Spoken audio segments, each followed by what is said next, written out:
এই যে আমরা এইভাবে কয়লা দিই, কয়লা দিলে এই যে ভয়ঙ্কর আগুন দেখা যাচ্ছে এখানে, ভয়ঙ্কর অবস্থায় আছে, অনেক গরম। হ্যাঁ হ্যাঁ, এটা হচ্ছে মোটর। হ্যাঁ, এটা মোটর। আর এটা এই যে পাখা আছে ভিতরে, এটা এই যে আজকে আপনাদের দেখাবো কিভাবে পুরো মানে ইট পুরানো হয়, ইট পুরানোর পুরো প্রসেসিং দেখাবো, যে ইট কিভাবে জ্বালানি হিসাবে কয়লা দিয়ে ব্যবহার করে পুরানো হয়, পুরো প্রসেসিং আপনাদের দেখাবো।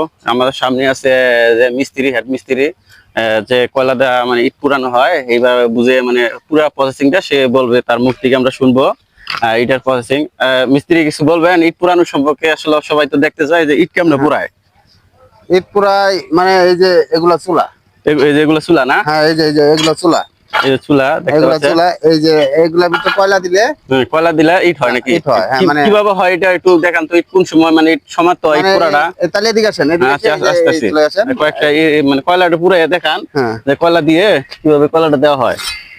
মানে এই যে এটা চুলা, এই যে এইভাবেই, এই যে আমরা এইভাবে কয়লা দিই, কয়লা দিলে এই যে দেখেন, এই যে নিচে আগুন দেখা যায়, দিকে আগুন, এই যে দেখেন আগুন, কি ভয়ঙ্কর আগুন দেখা যাচ্ছে এখানে, ভয়ঙ্কর অবস্থায় আছে, অনেক গরম। হ্যাঁ হ্যাঁ, জুতা জ্বলে যাবে মনে হয়, জুতা গলে যাবে। আচ্ছা, সমস্যা নাই। ইট এখানে কি হয়ে গেছে নাকি? হ্যাঁ, এখানে ইট হয়ে গেছে। দেখি ইট হইলে কালারটা কেমনে বুঝুন ইট হয়ে গেছে? এই যে নিচে তাকালে আমরা এগুলা বুঝি যে কেমনে বুঝুন ইট হইছে এখানে? ইট ওই নিচে কয়লা দেখলে বোঝা যায়, আগুন দেখলে বোঝা যায় যে ইট হয়ে গেছে।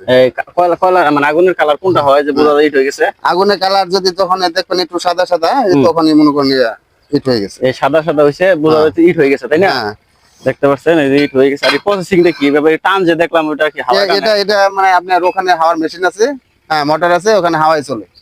হাওয়ায় দেয় কয়লা দেওয়ার পরে হাওয়ার মেশিন। হ্যাঁ, ওই যে ওখানে ওই মানে ওই চিকনির পাশে হাওয়ার মেশিন আছে, আবার এখানে যে হাওয়া টানানোর চাবি আছে, কালেক্টর আছে। কালেক্টর তো দেখি আগে, এই যে এটি কালেক্টর না? হ্যাঁ হ্যাঁ হ্যাঁ। এই কালেক্টরটা কেমনে কাজ করে আর হাওয়াটা কেমনে কাজ করে? এই পাশে ওই হাওয়ার মেশিন ওই পাশে না? হ্যাঁ, হাওয়ার মেশিন ওই চিকনির ওই পাশে।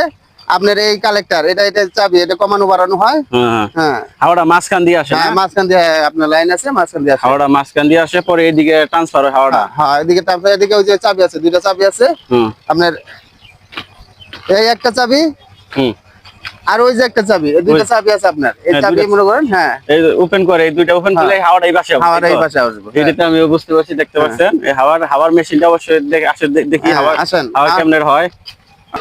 দেখতে পাচ্ছেন দর্শক, এখানে বাটার হলো মূল যেটা বিষয়, যেটা বাটার মানে বাটার প্রধান মুখ্য বিষয় হলো হাওয়া। হাওয়া ছাড়া কোনো সময় ইট হয় না। তা হাওয়া সম্পর্কে কিছু বলেন তো, হাওয়ার মেশিন কি হাওয়া ছাড়া কি ইট হয় না? এটা হচ্ছে মোটর। হ্যাঁ, এটা মোটর। আর এটা এই যে পাখা আছে ভিতরে, এটা দেখতেছেন, এটা, হ্যাঁ, এটার ভিতরে বড় একটা পাখা আছে, বড় পাখা আছে। ওইটাই তো বাটার মেন, আমি জানি। এটা এখানে হাওয়াটা পাস করে, দেখতে পাচ্ছেন এখানে 40 ঘোড়া মোটর। এটা মোটর, ওইটা মোটর 40 ঘোড়া মোটর দেখতে পাচ্ছেন। এটা তাই বাটার পুরা বাটার হাওয়ার চলে, ওইটা এটার মাধ্যমে, তাই তো? হ্যাঁ, এটার মাধ্যমে চলে, পুরা বাটার হাওয়ার মাধ্যমে চলে। লোডশেডিং হইলে একটা মেশিনও আছে, আবার দেখতে পাচ্ছেন অনেক বড় মেশিন। হাওয়া যদি আপনি মনে করেন ওই মোটর যদি কারেন্ট মারেন না থাকে, তখন এই যে সেলো মেশিন আছে, এটা হিসাবে হয়, দেখেন হিসাবে ব্যবহার করা হয়।